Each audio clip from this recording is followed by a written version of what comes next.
Bonjour, j'espère que vous allez tous et toutes très bien. Aujourd'hui, je vous présente la fameuse recette des cornes de gazelle. C'est une recette qui prend un petit peu de temps, surtout au niveau du façonnage, mais niveau goût, c'est juste exceptionnel.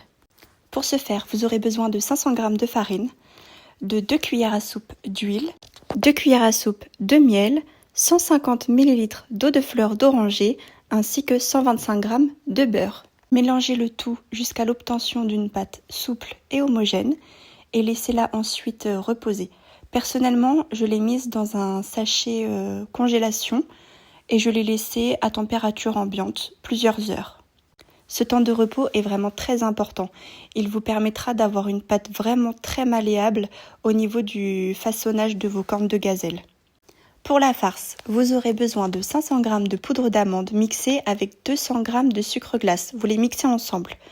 Prenez 25 g de beurre fondu avec une cuillère à soupe de confiture d'abricot que vous allez incorporer à votre préparation et verser au fur et à mesure 75 ml d'eau de fleur d'oranger.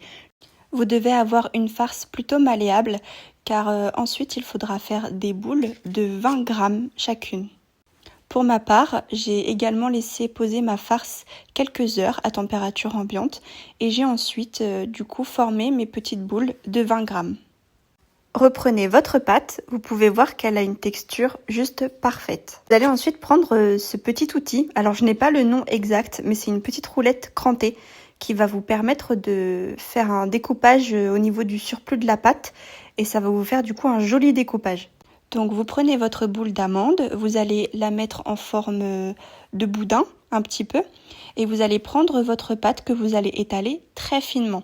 Et vous faites en gros le geste comme sur la vidéo. N'hésitez pas à poser des questions dans les commentaires si vous avez besoin de plus d'informations. Voilà, j'essaye d'expliquer au maximum comme je peux.